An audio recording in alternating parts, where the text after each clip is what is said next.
Olá, alunos do sexto ano. Agora que a gente está estudando essa parte de geometria, eu achei melhor fazer um vídeo. A gente está vendo ângulos, né?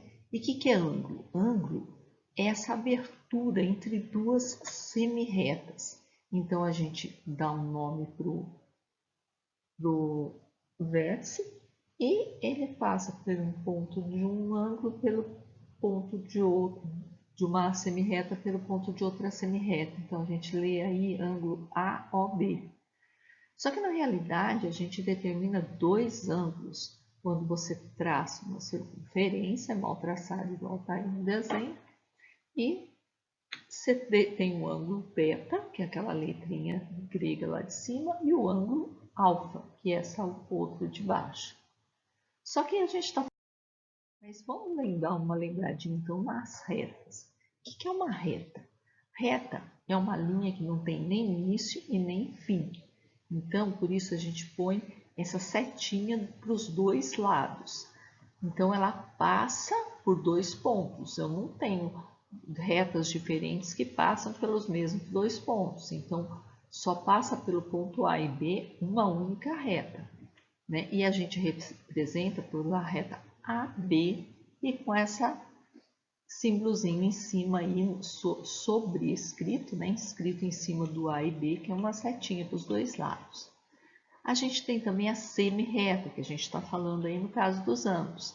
Então, a semi-reta, ela tem início, mas não tem fim. Ela começa em um ponto e passa pelo outro. Então, a gente representa por uma setinha indicando para um lado só. Ela começa no ponto e passa pelo outro. Então, a gente representa com uma setinha mesmo, apontando para um lado. AB com essa setinha em cima. Agora, segmento de reta, ele tem início e tem fim. É como se fosse um pedaço que desce para a gente medir da reta. Então, o segmento de reta, ele começa num ponto e termina no outro. Não tem setinha para lado nenhum. E a gente representa assim também, pondo um tracinho em cima, sem setinha. Quando vocês ouvirem falar em segmento colinear, quer dizer que são segmentos que estão numa mesma reta. E se a gente falar em segmentos consecutivos, são segmentos que têm pelo menos um ponto em comum, né? Então, é um bem seguidinho do outro. Lá no caso do ângulo, a gente poderia dizer que a semirreta AO é consecutiva à semirreta OB. As retas, elas têm posições relativas, então elas podem ser paralelas, quando elas não têm nenhum ponto em comum, aí a gente representa R, duas barrinhas S. Elas podem ser coincidências, quando elas têm todos os pontos em comuns, então R igual a S. E elas podem ser concorrentes ou secantes, quando elas têm um único ponto em comum. E a gente representa assim, R, põe um X de cartesiano e A e o S. Existe um caso especial de concorrência, que são as retas perpendiculares. O que são retas perpendiculares? São aquelas retas que formam um ângulo de 90 graus. Então, a gente representa, sim, essa representaçãozinha aí, reto. E como que a gente classifica ângulos? O principal ângulo é o ângulo reto, esse ângulo de 90 graus, que é o ângulo de cantinho, que a gente põe até um quadradinho em vez de um arcozinho para marcar ele. Tem também um outro ângulo importante, que é o ângulo raso, que seriam dois ângulos retos, seria o ângulo de meia volta. Mas o ângulo reto é o que ele vai dar origem ao ângulo agudo, que é aquele ângulo menor de 90 graus, e o ângulo obtuso, que é aquele maior de 90 graus. Está vendo como o ângulo reto é importante? Eu tiro ele como base para classificar outros. O ângulo nulo é quando não deu volta nenhuma, não saiu do lugar, os dois estão lá coincidentes. E o ângulo de uma volta é muito parecido com o nulo, só que tipo assim, deu uma volta completa e voltou para aquele mesmo lugar. Como que a gente vai fazer medida de ângulo? Geralmente a medida que a gente usa são os graus, mas existem outras, mas a gente vai usar graus. Tem os grados que divide, em vez de dividir em 360 graus a circunferência, divide em 400.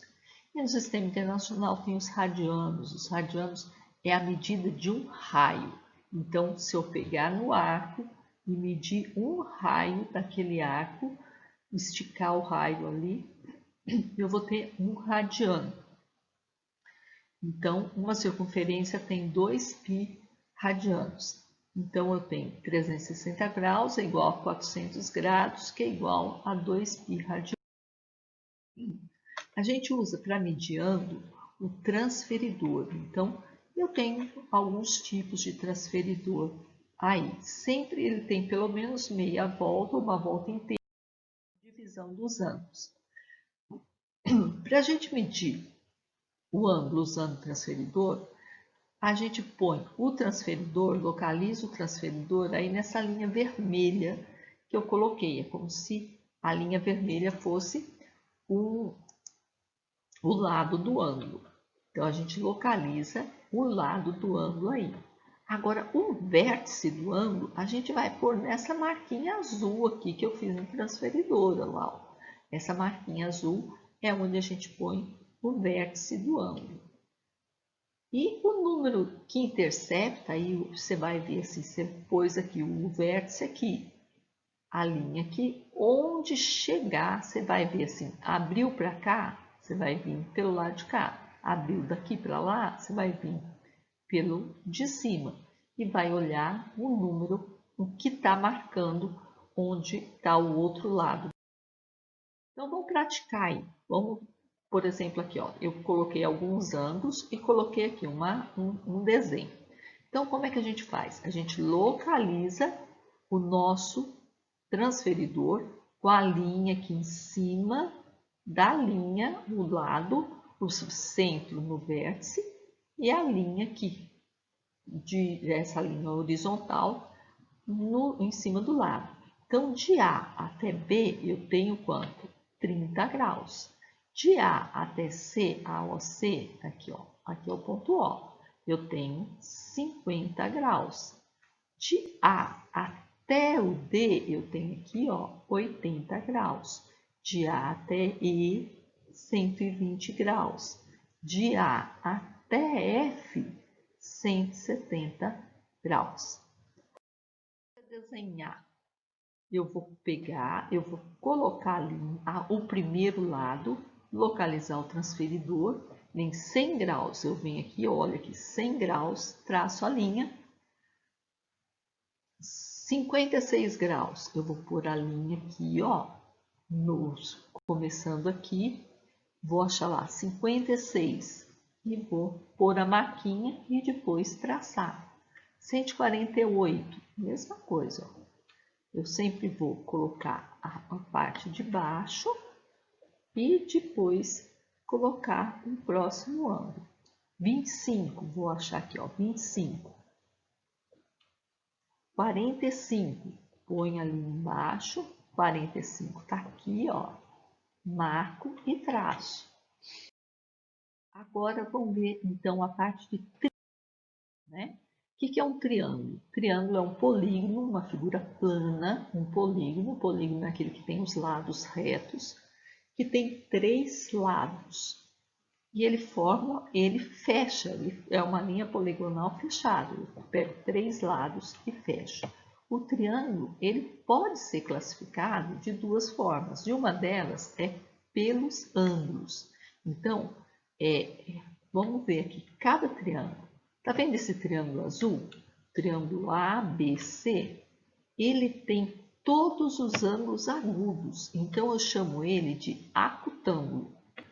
Já esse outro triângulo aqui, ó, ele tem alguma coisa especial, que é um ângulo reto. Então, o triângulo DEF, ele tem o ângulo E, que é um ângulo reto. Então, a gente chama ele de retângulo. Já esse outro ângulo aqui, ó, o GHI, tá vendo esse ângulo I? Ele é maior que 90 graus. Então, é um ângulo obtuso.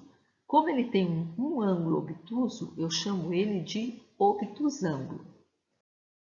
A gente também pode classificar os triângulos pela medida dos lados. Então, se eu tiver todos os lados com a mesma medida, todos os ângulos iguais, eu tenho um triângulo equilátero. Se eu tiver dois lados iguais e um diferente, aqui ó, dois ângulos iguais e um diferente, então eu tenho um triângulo isósceles. E se eu tiver todos os lados diferentes e todos os ângulos diferentes, eu tenho um triângulo escaleno. Então, tem um outro detalhe, os ângulos internos do triângulo. Então, o triângulo aí eu marquei aqui, ó, o ângulo A, vermelhinho, o B, verdinho e o C, violeta. Se eu tenho um negócio muito bacana, vamos você pegasse, recortasse esse triângulo e partisse ele em três partes. Então, eu corto o ângulo B dele aqui, coloco aqui de ladinho. Aí eu corto de novo e tiro o ângulo A e coloco aqui, ó, juntando os lados, emendando no ângulo B. E pego o ângulo C e emendo ali.